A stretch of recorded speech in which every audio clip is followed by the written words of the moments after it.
Lo que queremos buscar a través de este proceso de discusión y reflexión es contar con antecedentes de qué vendría a significar el concepto de una universidad pública, cuáles son sus funciones en la sociedad, intentar dilucidar si es importante su naturaleza jurídica, tal como ser estatal o privada, o si más bien importan sus funciones, o rol de democratización, orientación del conocimiento, etc. Hola, buenas tardes a todas y a todos. Lo que voy a decir no va a estar tan centrado en el aspecto, digámoslo así, jurídico, propiamente institucional, de lo que significa universidad pública y su función en la sociedad, sino que más bien trayendo el problema un poco más atrás, un poco más arriba, pero no solo allí. Lo que voy a decir más bien va a decir relación con lo que podemos llamar la función social del conocimiento. O como decían los intelectuales franceses o norteamericanos en los años 60, otra época, otra década de grandes transformaciones, la responsabilidad social del intelectual. Más bien allí me voy a situar un poco para reflexionar sobre el tema que nos propone, tomando en consideración dos ángulos de observación. De una parte, lo que la historia social de Chile ha investigado y puede decir sobre el problema, y de otra parte, porque yo mismo, con una experiencia ya de profesor universitario que data de 1960, o sea, hace 44 años, y circulando no solo en la Universidad de Chile, sino por 7 otras universidades, puedo decir a esta altura, base a la buena experiencia académica, sobre un tema como el que acá se nos invita a reflexionar. Para partir, digamos, podríamos citar una vez más a Aristóteles. El maestro decía, el género, que es una abstracción, es real en sus especies, en lo concreto. La abstracción es real, vital, historia, en lo concreto y en lo que se mueve. La nación, que es una abstracción, es real en sus comunidades de base territoriales. Con mayor razón, la globalización, el mercado mundial o simplemente lo global, solamente es real en sus comunidades de base. Por eso uno acá podría repetir, si vamos a hablar de problemas de educación, de problemas que tienen que ver con el conocimiento, y uno quiere saber su función pública, entonces yo creo que es fundamental tener en cuenta eso. ¿Dónde está lo real? ¿Dónde está lo real vivo? ¿Dónde está lo que tiene movimiento, transformación, vida? Y la historia nos dice claramente en las comunidades sociales de base. En los años 80, ¿verdad? Recordemos, los prisioneros nos cantaban, hay que darse un paseíto para conocer la realidad por Pudahuel, recuerda usted, la legua y la bandera. Realidades concretas. Hoy día podríamos decir, si queremos conocer el Chile actual y queremos operar sobre él, jugar una función en él, entonces hablemos de Freirina, Montenegro, Andacollo, Calama, Ercilla, la comuna de Ercilla, en el sur, Quellón, Chonchi, etc. Ahí están las comunidades reales. Ahí se está produciendo, ¿verdad?, un tipo de vida, un tipo de proceso, un tipo de objetivo a alcanzar que requieren la generación, la utilización y la funcionalización de conocimiento. De conocimiento.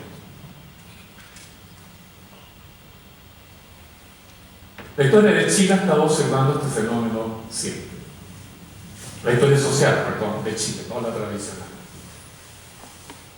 Ya a este respecto puede decir, acá resumiendo, porque esto da para un curso completo, que el sistema educacional chileno siempre ha sido construido, defendido, reestructurado y aplicado dominantemente en función de la cultura occidental. Las ciencias occidentales, que claro, tienen su valor en sí mismo, pero además la cultura occidental. Entonces hemos educado a nuestros niños siempre mirando a Europa, o bajando el conocimiento de Europa, y tratando de autoconstruirnos al estilo europeo. Nos formamos mirando a España, la Iglesia Católica detrás del rey, el Papa detrás del rey, la Inquisición entre medio. Nos formamos después y quisimos formar a nuestros niños mirando a Francia, y después a Alemania, entre medio Inglaterra, después Estados Unidos. Y si atendemos a nuestros ministros de educación recientes, todos están mirando a Finlandia, y uno entre medio, que voy a nombrar, digo, incluso Taiwán. Imitemos el sistema educativo europeo, los temas, los contenidos, las metodologías, los sistemas de evaluación europeos.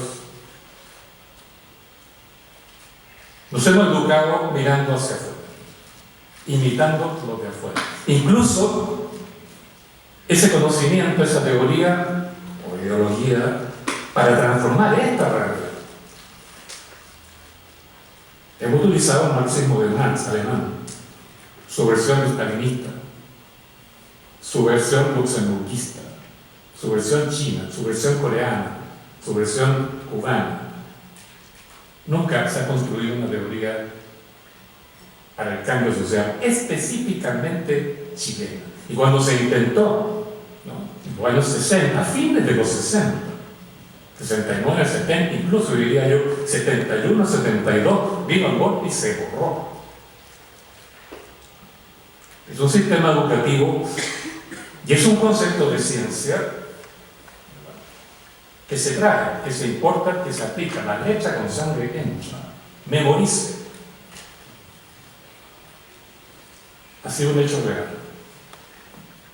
Y eso tiene mucho que ver, no voy a desarrollar el tema, con nuestras élites. Nuestras élites siempre se han sentido no chilenas, sino algún tipo de identidad europea. O española al principio, francesa después, y ahora cualquier parte del mundo. Da lo mismo. Es por esa razón que las clases populares, los profesores que trabajan realmente enseñando a nuestros niños de carne y hueso, se han dado cuenta, uno, que los niños tienen que memorizar, los pobres, sufrir para aprenderse teorías generales, incluso de historia. Cuando yo comencé a hacer clases en el liceo, porque hice clases también en el liceo, ¿no?, uno comenzaba por Egipto, seguía por Mesopotamia, Asiria, Macedonia, Roma, Francia, Inglaterra, Estados Unidos, un poco de Italia, rara vez América Latina, porque siempre que no fuera el descubrimiento, o sea, el descubrimiento de América y la colonización, o la independencia, y nunca la historia contemporánea, y nunca la historia de Chuchú, o la historia de la lengua, o la historia de Guadalupe. Y por eso las profesoras primarias y los profesores primarios comenzaron a decir, no, es preciso construir un sistema de construcción de conocimiento, de educación basada en nuestra realidad, en lo que realmente viven nuestros niños. Y como las primeras profesoras durante 100 años en Chile las extraían de la masa marginal popular, verdaderas peonas, digamos, de la educación, ellas eran extraídas de la misma clase popular a la cual tenían que educar después, de acuerdo a un patrón educativo que se verificaba y que venía de Europa, de la Iglesia Católica. ¿Se dieron cuenta? Es absurdo, dijeron, y se rebelaron. Y porque se rebelaron, comenzaron a construir ellas alternativamente proyectos educativos basados en la propia realidad de los niños, con los niños, para construir un conocimiento que les sirviera a esos niños para liberarse, para saber trabajar, para saber un poco la tecnología productiva básica, en lugar de atender a Luis XIV, los mandamientos de la Iglesia, pecado de la carne, etc. Y por eso la historia social ha descubierto estos fenómenos que no se conocen y que no se discuten al día de hoy. Porque a partir de 1918 las profesoras comenzaron a reflexionar: tenemos que cambiar todo el sistema educativo.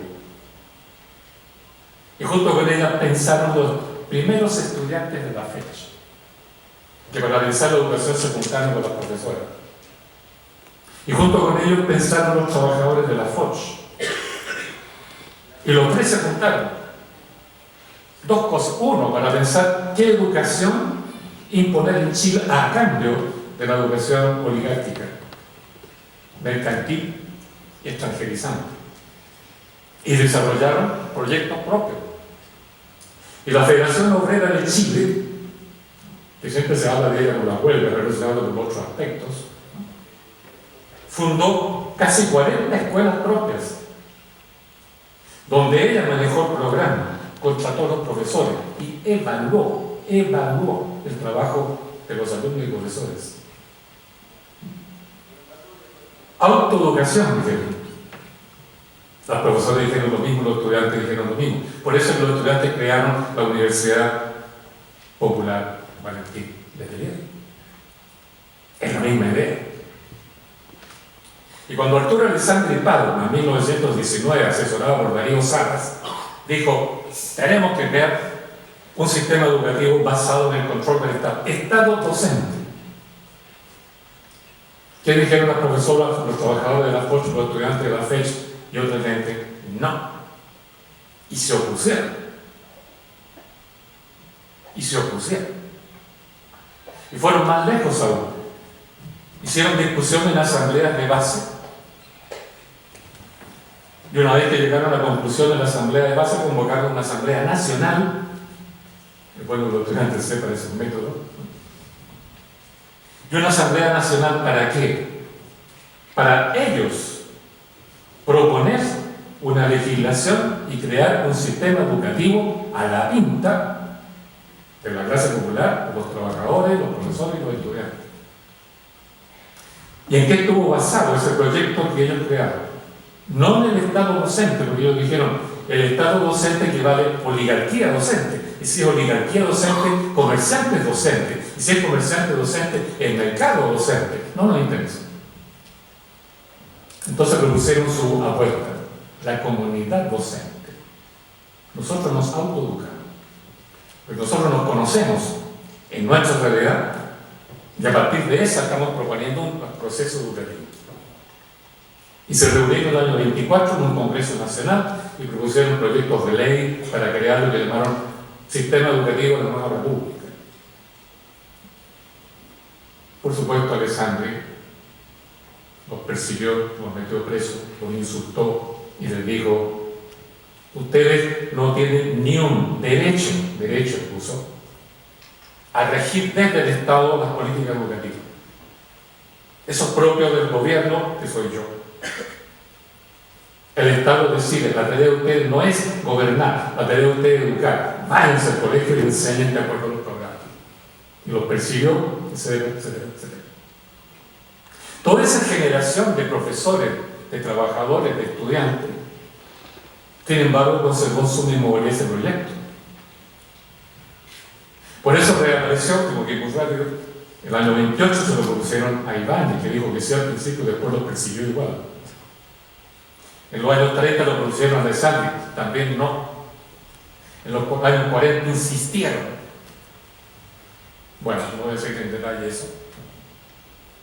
Pero entonces al menos en los años 43, 44, 45, los gobiernos radicales aceptaron, dijeron: pero vamos a crear un sistema como ustedes proponen, pero de tipo experimental. Y crearon más o menos 14, 15, no me acuerdo exactamente, que se llamaron escuelas consolidadas.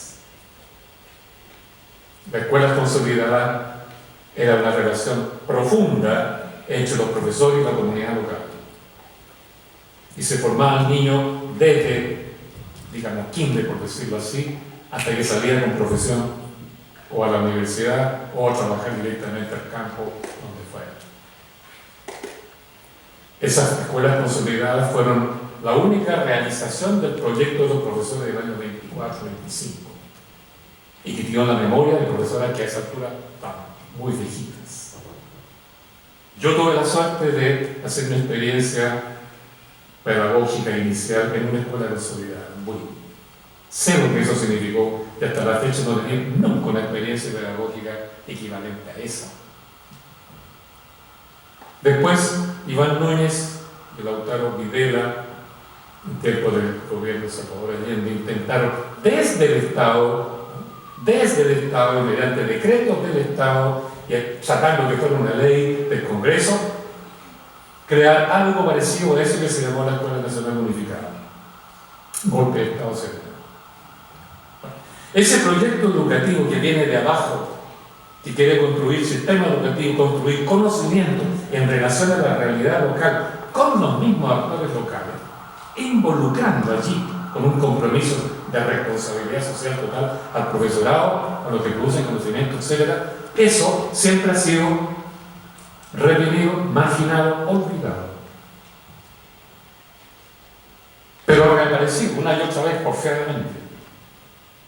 De los años 80 surgió, ¿verdad?, los talleres de educación popular, financiados por ONGs extranjeras. Y después del 90, cuando se fueron las agencias extranjeras, ha sido iniciativa de los propios estudiantes universitarios asociados a los estudiantes de población. Y hoy tenemos todavía un cordón popular de educación que quiere hacer lo mismo. Y que dentro de la Universidad de Chile quiere proponer que la universidad entera, de alguna manera, acepte ese proyecto. Y ahí está el conflicto. Porque desde arriba se propone otra cosa. La universidad de excelencia. ¿Qué significa eso? Los mismos parámetros que lo tienen las grandes universidades del mundo. Finlandia, cualquiera. Ya hay que integrarse en ese plano, ya hay que utilizar los mismos métodos. Y los científicos tienen que moverse en ese plano. Y publiquen ustedes sus trabajos, ¿no es cierto?, en revistas que circulan allí. Seguimos planteando los mismos viejos problemas. Seguimos en la misma situación. Bueno, eso quería decir. Desde el punto de vista de la historia social, el proyecto educativo que ha dominado este país ha sido el proyecto de los colonos, que naturalmente quieren educar de acuerdo a su metrópoli. Luego los mercaderes, ¿no es cierto?, los comerciantes, no los industriales, los comerciantes que son abiertos al mercado libre cambismo. Los comerciantes no tienen patria, son apátridas. El concepto de mercado es transversal a las patrias, a las culturas locales. Bueno, dejo ahí el tema. Bueno, muchas gracias, profesor. El otro lado,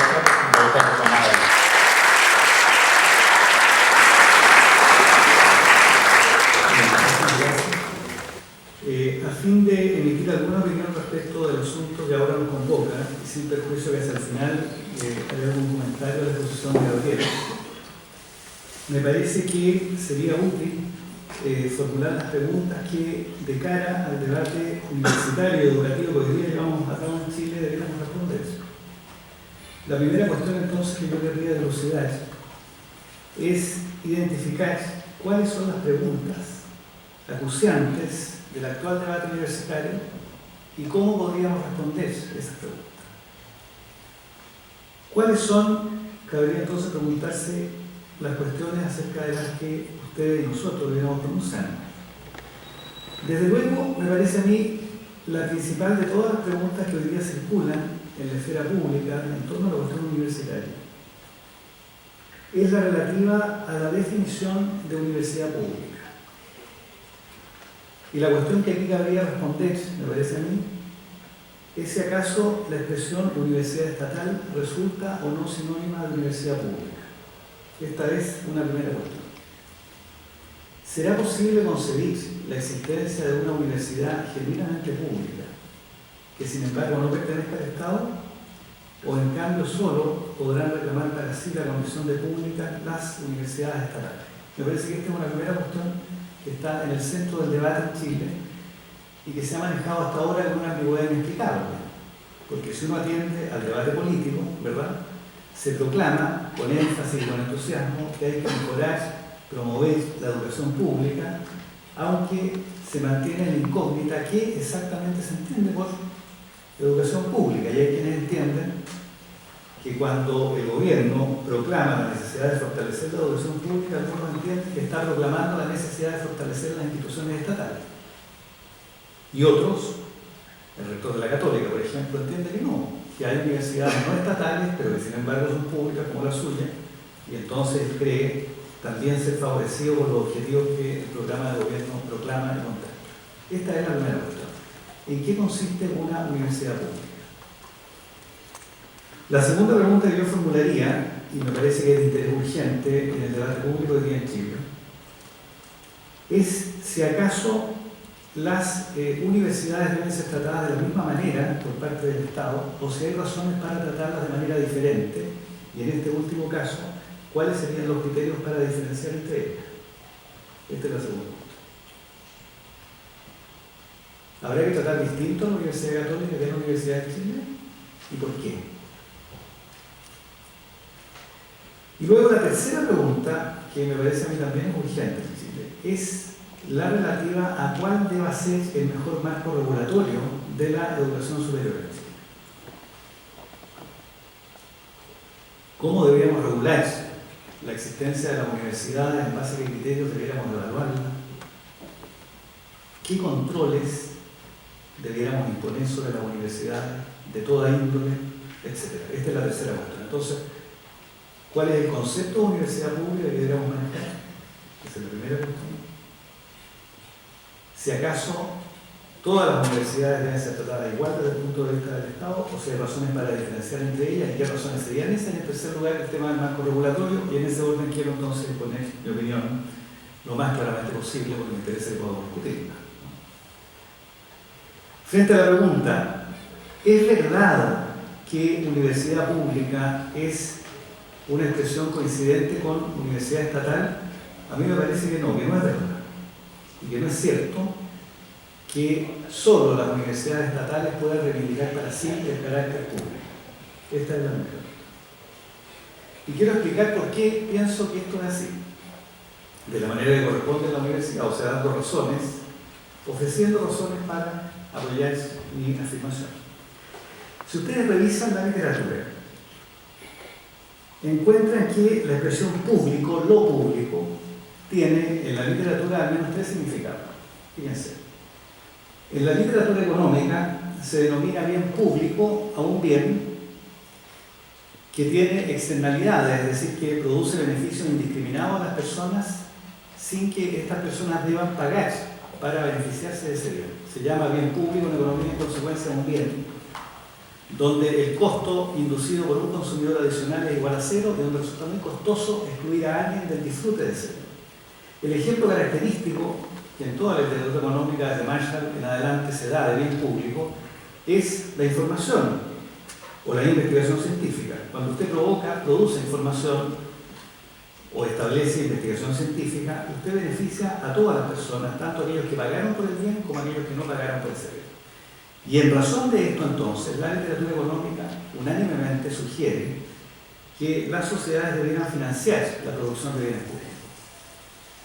La pregunta que habría que formular luego de esta sencilla dilucidación conceptual es: si la Universidad Católica, vamos a suponer, donde yo estudié, produce bienes públicos en este sentido, produce investigación científica, produce información, eleva el nivel de bienestar general desde el punto de vista del conocimiento disponible. Y lo hace, por ejemplo, mejor y más profusamente que la Universidad de Magallanes, que es una universidad estatal, ¿Qué razón habría para no financiar a la Universidad Católica desde el punto de vista de la investigación? Cuando parece evidente que desde este punto de vista estaría actuando como una universidad pública en este primer sentido. ¿No les parece? Todavía la expresión público o lo público tiene un segundo significado, ya no proveniente de la literatura económica, sino que esta vez proveniente de un famoso texto de Kant, que ustedes conocen, sin duda, que se llama Respuesta a la pregunta que es la ilustración. Allí Kant distingue, como ustedes saben, entre el uso privado de la razón y el uso público de la razón. Y sostiene Kant que la razón se usa privadamente cuando se ejercita en calidad de funcionario, y en cambio se ejercita públicamente la razón cuando se la ejercita, dice él, ante el gran público de lectores, o sea, obedeciendo nada más que a las reglas de la pura racionalidad. Pues bien, parece evidente que nada impide que una institución que no pertenezca al Estado ejercite la razón en un sentido público. Y por la inversa, es perfectamente posible que una entidad estatal, en cambio, ejercite la racionalidad en un sentido estrictamente privado. De manera que si recurrimos al criterio formulado por Kant, y que continuó luego Habermas, o sea, no estoy hablando de un criterio arcaico, digamos así. No, estamos hablando de un criterio que formuló Kant y que se ha mantenido en el debate de la literatura hasta hoy día. Si atendemos a ese sentido de lo público, no cabe ninguna duda que una institución puede ser pública, aunque por su origen o el dominio que sobre ella se tenga, no pertenezca en absoluto al Estado. Por ejemplo, déjenme dar ejemplo, no cabe ninguna duda que la Universidad de Concepción o la Universidad Austral, que son universidades privadas que pertenecen a la comunidad y sobre las cuales el Estado carece de toda injerencia, son universidades públicas en ese sentido.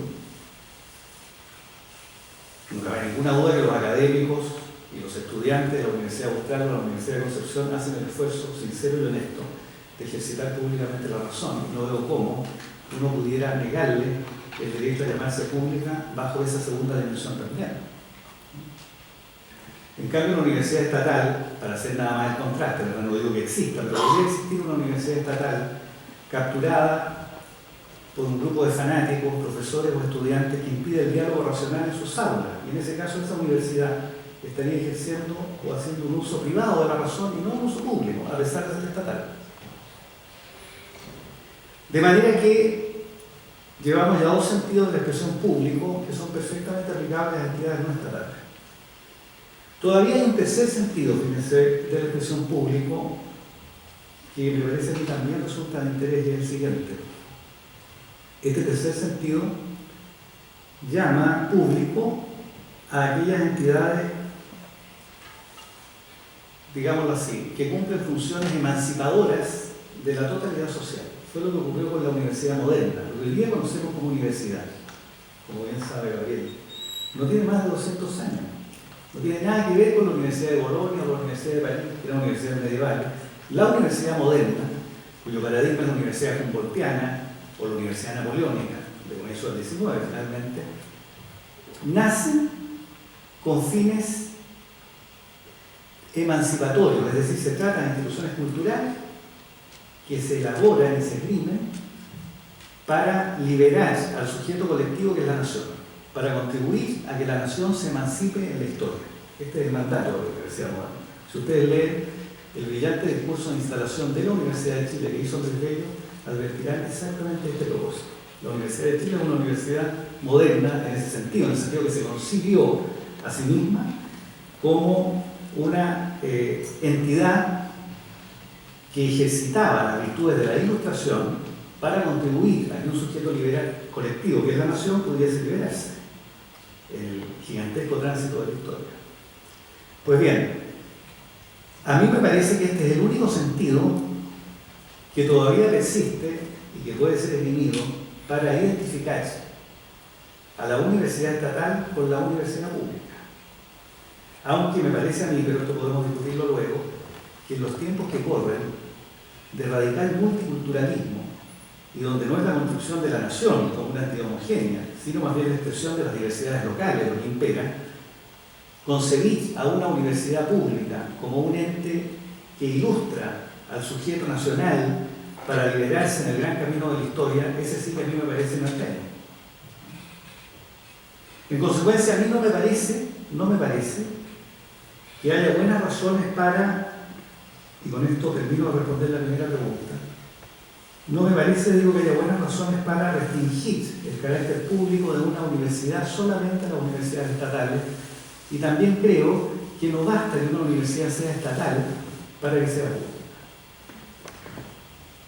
Y tampoco creo, el otro prejuicio que suele circular, que las genuinas, verdaderas y mejores universidades son las universidades estatales. No tengo ninguna otra universidad de Chile, la mejor universidad del sistema universitario en Chile, dijimos que son paréntesis, estoy discutiendo la cuestión conceptual. Entre otras cosas porque, para que ustedes sepan, universidad en el mundo hubo antes que Estado. La palabra Estado apareció recién en el siglo XIV. El primero que la usa es Maquiavelo, lo Stato. Debería seguir insistiendo que la entidad que llamamos universidad y la entidad que llamamos Estado están de la mano, unidas. A mí me parece una falacia en la que personas cultas no deberíamos seguir incurriendo. En consecuencia, respondo a la primera pregunta. ¿Es verdad que solo las universidades estatales son universidades públicas? No, no es verdad. Salvo que usted elabore un concepto de lo público, que a mí hasta ahora se me escapa, para hacerlas coincidentes. Voy ahora a la segunda pregunta.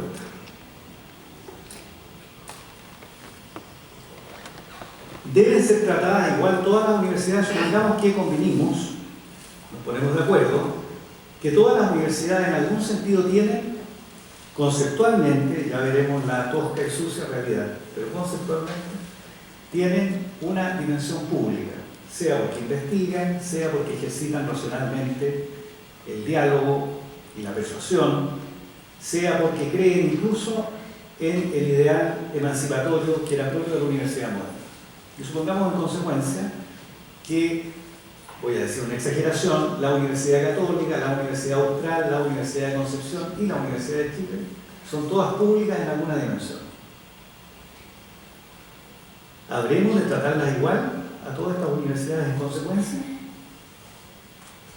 La respuesta que yo tengo frente a esta segunda pregunta, y que está en lo que he escrito sobre este tema, y los libros que he editado sobre este asunto, la respuesta frente a esta segunda pregunta, en mi opinión, debe ser negativa. Las universidades no tienen derecho a ser tratadas igual. Yo creo genuinamente que las universidades estatales tienen que ser tratadas de manera preferente y mejor que el resto de las universidades, tanto a la hora de distribuir recursos públicos, es decir, recursos con base a renta general, como a la hora del marco regulatorio en medio del cual desenvuelven su quehacer. Y frente a la pregunta ¿por qué usted sostiene esto? O sea, ¿por qué arguye, como yo lo he hecho públicamente, creo ser el único por lo demás, junto con el rector Pérez, que ha defendido esta idea con vigor? ¿Por qué las universidades estatales, particularmente creo yo, algunas de ellas tienen derecho a ser tratadas mejor que el resto de las universidades? Bueno, sencillamente porque me parece a mí que sigue siendo válido todavía la idea que las universidades estatales tienen que expresar la totalidad social, tienen que expresar algún ideal de comunidad que nos incluya a todos, y tienen que homenajear valores como la tolerancia, el pluralismo, el diálogo racional, que son propios de la democracia. En tanto que las universidades privadas pueden hacerlo, pueden hacer lo mismo, por supuesto que pueden hacer lo mismo, pero no tienen el deber de hacerlo. La única universidad que tiene el deber de homenajear esos bienes, esos valores, esas virtudes, haciendo el esfuerzo de expresar la totalidad social, son las universidades estatales. Y por eso creo yo tenemos que esmerarnos porque sean fuertes y vigorosas y merezcan entonces un trato preferente. Porque si no, vamos a contar con un sistema universitario anegado, inundado por proyectos privados, muy valiosos, que van a ejercitar la racionalidad, que van a hacer investigación, etc., pero que nunca van a lograr expresar la totalidad social a la que una comunidad política consciente de sí misma aspira. Entonces, en virtud de esta razón, creo yo, las universidades estatales tienen derecho a reivindicar para sí un trato mejor que el resto de las universidades. En otras palabras, frente a la pregunta que alguna vez he discutido con el rector Sánchez de la Universidad Católica de por qué había que tratar mejor a la Universidad de Chile que a la Universidad Católica, la respuesta es muy sencilla: es porque la Universidad Católica promueve una forma de vida, creencias y valores que no son los de la totalidad social, que son legítimos, es cierto, pero que son particulares. En tanto, la Universidad de Chile tiene el deber legal de promover las virtudes y los valores que son propios de nuestra comunidad política, al interior de la cual nos reconocemos como iguales. En razón de esto merece un trato preferente. Luego, frente a la segunda pregunta, ¿deben ser tratadas igual las universidades? No, mi respuesta es no, no deben ser tratadas iguales y tenemos que hacer el esfuerzo por diferenciar desde el punto de vista de las políticas universitarias a las entidades estrictamente estatales de aquellas que no son estatales, no obstante que todas pueden desempeñar una cierta dimensión pública en su quehacer, como espero haber demostrado a la hora de responder la primera de las tres preguntas que lo. Significa lo anterior, que las universidades estatales, en razón del trato preferente que merecen, son, en virtud de su índole, mejores que las universidades no estatales. Por supuesto que no. Pretender que una universidad, por el hecho de ser estatal, es intrínsecamente mejor que cualquier otra, es simplemente una tontería que yo supongo nadie se atreverá a defender. Hay universidades estatales que son paupérrimas y otras universidades estatales como esta, que es de excelencia. Hay universidades privadas de excelencia, la Católica no cabe ninguna duda que es de excelencia bajo cualquier parámetro, y otras universidades privadas que por supuesto dan vergüenza. Pero la línea que pone de un lado a las universidades que merecen la pena de aquellas otras que no merecen la pena, no es una línea que pasa por la pertenencia estatal o no de las instituciones, por favor. Es una línea más sinuosa, que tiene que ver con la dimensión pública del quehacer que esas instituciones realizan, la fidelidad y el respeto a la ley que cotidianamente ejercitan, y ese tipo de rasgos. Pero seguir insistiendo con porfía dogmática que en el mundo universitario de un lado están las 15 universidades estatales, las virtuosas, intrínsecamente buenas, y del otro lado 45 deplorables porque son privadas, es simplemente una tontería. Porque por lo demás, la evidencia que disponemos indica claramente que no es así. Entonces, no todas las universidades públicas son universidades estatales, como lo demostré, pero no todas merecen ser tratadas de la misma manera. Hay poderosas razones para tratar mejor a las universidades estatales que a las universidades no estatales, aunque me parece a mí esto impone un deber sobre las universidades estatales que ellas no siempre están dispuestas a cumplir.